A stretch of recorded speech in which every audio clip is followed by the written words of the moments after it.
인류를 멸절시킬 힘을 갖게 될지도 모르는 맨하탄 프로젝트. 극비리 프로젝트로 당시 부통령이었던 트루먼조차 이 사실을 몰랐습니다. 이 맨하탄 프로젝트의 이론, 기술 총책임자로 많은 이들이 오펜하이머를 추천했습니다. 물리, 화학, 기계, 금속, 공학, 탄도학 등 모든 분야를 아우르며 컨트롤할 수 있는 사람은 오펜하이머가 유일했죠.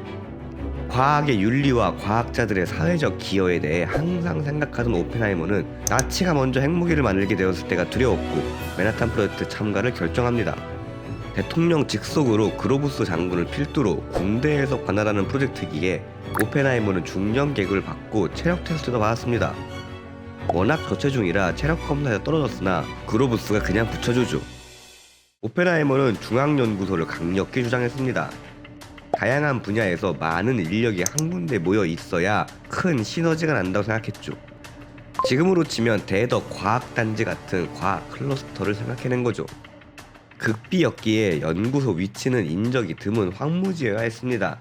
자신이 예전에 머물던 뉴멕시코 로스 엘레모스를 추천, 그곳에 핵 연구소 설립뿐 아니라 이발소, 서점, 식당, 영화관 등 작은 도시를 만들어버립니다. 몇천 명의 연구진과 그의 가족들이 생활하는데 부족함이 없었죠. 그리고 동료들을 모읍니다. 엘리코 페르미, 폰 노이만, 리처드 파인만, 아서 콤프턴, 닐스 보어 등은 자신들의 과학적 이론을 실제로 구현해낼 수 있다는 생각에 흔쾌히 프로젝트에 참가합니다. 이 과학자 중 오펜하이머의 친구인 아이작 라비만이 핵무기 개발에 반대해서 프로젝트에 참여하지 않죠. 한 번도 인적 관리나 프로젝트의 장을 맡아본 적이 없는 오펜하이머 때문에 많은 우려가 있었으나 그로브스는 오펜하이머야말로 적임자다 라며 그에게 힘을 실어줍니다. 오펜하이머는 강력한 리더십과 뛰어난 통찰력으로 6천여 명의 연구원들을 잘 조율하며 원자폭탄 연구에 박차를 가합니다. 근데 핵무기 완성 전에 루즈벨트 대통령 사망, 그리고 히틀러가 자살하고 나치가 항복을 해버립니다. 나치라는 주적이 없어지자 타겟은 일본으로 바뀌죠. 일본은 1억 총 옥세를 부르짖고 있었으나 사실상 항복 직전이었습니다. 미국은 일본이 아니라 소련이 더 걱정이었죠. 동맹국이자 미래의 가장 큰 적인 소련이 일본에게 선전포고를 할 것이다. 그리고 그 날짜는 1945년 8월 15일일 거다 라고 알려집니다. 소련이 참전하게 되면 미국이 태평양 전쟁에서 힘들게 싸워가며 일본을 다 이겨놨는데 그 성과를 나누어 갖게 됩니다.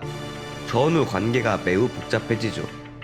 그래서 소련 참전 예정일인 8월 15일 이전에 전쟁을 조속히 끝내기 위해, 그리고 태평양 전쟁에서 너무나 많은 사람들이 죽었기에 희생을 줄이기 위해 핵무기가 필요하다라는 결론을 내립니다.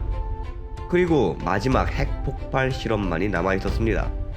이 실험 전에 갑론을박이 많았습니다. 대기 중 질소가 80%, 핵폭발을 했는데 잘못해서 대기가 연쇄폭발을 일으키면 어떡하지? 일본이 아니라 그냥 지구 자체를 터뜨릴 수 있는 거 아니야? 현대 컴퓨터를 만들어낸 폰 노이만이 나섭니다. 내가 계산해봤는데 대기 중에 불 붙을 확률은 100만 분의 3이야. 진행시켜. 그리고 1945년 7월 뉴멕시코 사막에서 맨하탄 프로젝트의 마지막 실험인 트리니티 실험이 시작됩니다. 30m 높이 철탑에 가젯이라는 이름의 폭탄을 설치, 그리고 펑! 실험은 성공이었습니다. 어마어마한 굉음과 폭발에 따른 먼지, 열폭풍, 버섯구름이 사막 한가운데서 피어났죠.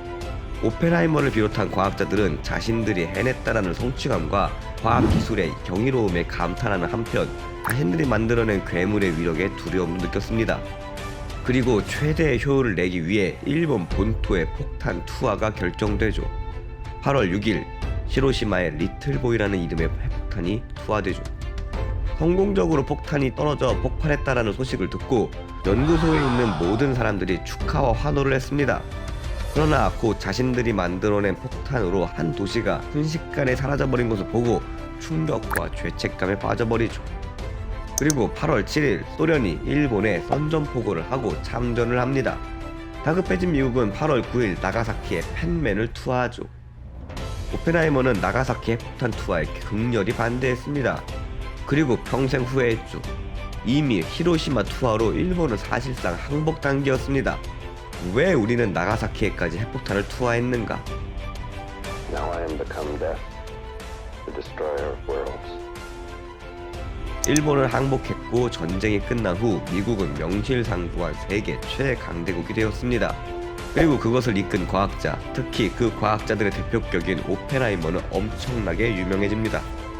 맨하탄 프로젝트라는 거대한 프로젝트를 성공시키며 행정가로서의 면모도 부각되고 정치권에서 러브콜도 이어집니다. 그러나 이때부터 오펜하이머 불행의 시작이었죠.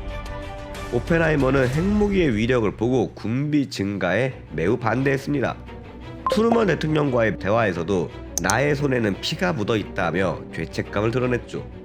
전 세계가 군비를 줄여야 한다고 말하며 수소폭탄 개발에도 반대했습니다.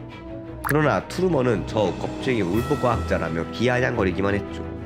오펜하이머는 어차피 핵기술은 전파될 것이고 그럴 바에는 모두 공유하며 공동으로 관리하는 게 더 옳다라고 생각했습니다.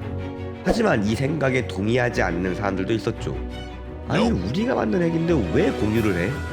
그리고 1949년 소련도 핵무기 개발에 성공을 합니다. 당시 미국에서는 반공주의 메카시즘 열풍이 불었고 공산주의자를 색출하자라는 마녀 사냥이 벌어졌습니다. 그 대상 중 하나가 오펜하이머였죠. 공산주의자랑 친해, 공산주의 단체에 기부도 해, 우리가 만든 핵기술 공유하자 그래. 근데 마침 소련이 핵무기 만들었네? 이거 소련 간첩 아니야? 오펜하이머는 간첩 혐의로 기소를 당하고 이를 해명하기 위해 청문회가 열리게 됩니다. 여기서 소위 말하는 조리돌림을 당하죠. FBI에서 불법적으로 조사된 자료들에는 자신이 취해서 한 대통령의 욕, 나라에 대한 불만 등이 있었고 더군다나 청문회에 주재하는 상관없는 개인적인 일까지도 있었습니다. 너 유부녀랑 놀아놨지? 결혼하고 나서도 전 애인이랑 바람폈지? 전 국민 앞에서 조롱을 당한 오펜하이머. 오펜하이머는 매우 힘들게 자신의 생각을 말하고 자신이 국가를 위해 얼마나 헌신하고 노력했는지를 말했습니다. 그러나 국민적 여론과 상황은 그리 좋지 못하게 흘러갔죠. 결국 유죄 판결. 실형을 살지는 않았으나 그의 모든 지위와 권한은 박탈되죠.